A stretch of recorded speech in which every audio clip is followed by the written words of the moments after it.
No one saw it coming, not after the months of whispers, the insider reports, the icy interviews, and especially not after the Falcons made their boldest move in years, drafting Michael Penix Jr. with the future in mind. Kirk Cousins, the man who was supposed to be yesterday's news, walked onto the field for voluntary workouts like he owned it, calm, collected, stoic, and suddenly, the quarterback battle that was supposed to be simmering quietly in the background had gasoline poured all over it. This wasn't just a veteran showing up for team bonding. This was a message to fans, to coaches, and especially to the front office. Cousins' presence screamed defiance. Here's a guy with nothing left to prove on paper. 4 Pro Bowl selections, over 39,000 passing yards, and nearly 2 decades of experience at the highest level. But instead of fading out gracefully or demanding a trade in public, he showed up and laced up his cleats. No cameras, no social media announcement, just action. And in doing so, he flipped the entire Falcons offseason narrative on its head. For months, speculation had circled like vultures.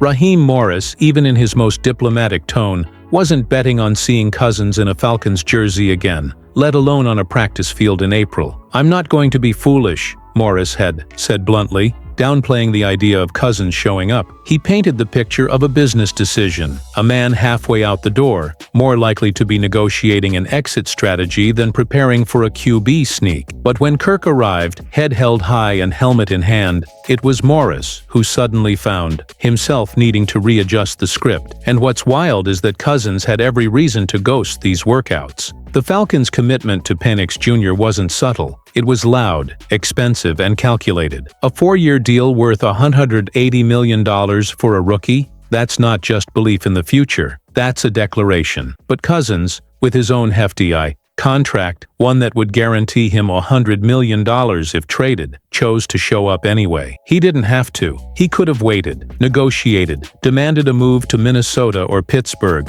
where whispers say there's real interest. But he didn't, and that makes this whole situation feel more like a psychological chess match than your typical off-season drama. Make no mistake, this isn't about fitness or familiarity. This is about power, about legacy, about a 36-year-old quarterback refusing to be reduced to a footnote in someone else's ride. Cousins knows exactly what he's doing. By being present, he's daring the Falcons to bench him, daring them to trade him, and maybe even daring Michael Penix Jr. to try and outshine him in front of a team that still remembers who their leader was last year. If you thought this quarterback situation was settled, think again. Cousins just stepped into the ring, and he's not planning on backing down. The tension around the Falcons facility is thick enough to cut with a knife. While media outlets continue to speculate about trades and transitions, inside the locker room, there's a different energy, one you can't quite quantify on paper. Teammates who've shared huddles with Cousins before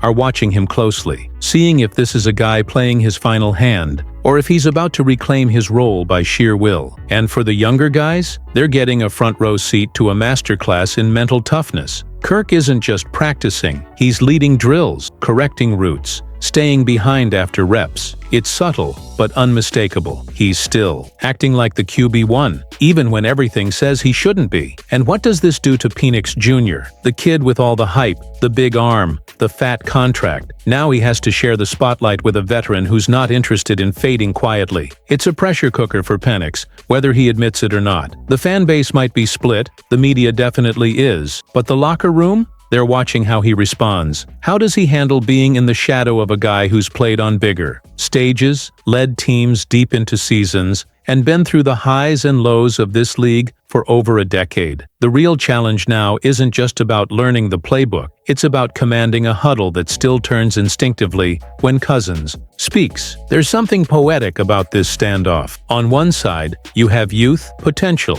the future face of the franchise. On the other, experience, grit, and the unwavering determination not to be discarded. Cousins isn't delusional. He knows the direction the franchise is leaning, but showing up anyway? That's his way of saying, "You're going to have to take this from me." No tantrums, no trade demands on national TV. Just quiet defiance and a relentless commitment to showing he still belongs. It's the kind of thing that can divide a front office but earn the respect of a locker room. And make no mistake, that respect matters. Because, when the pressure's on, players don't rally behind hype, they rally behind who they trust. Then there's Raheem Morris, stuck right in the middle of a storm he didn't fully prepare for. He thought he had time, thought he'd ease into a Penix-led era without having to play mediator between the past and future. Now, he's got a delicate balancing act. Support the rookie without undermining the veteran. Keep the locker room unified, without choosing sides too soon. Every interview,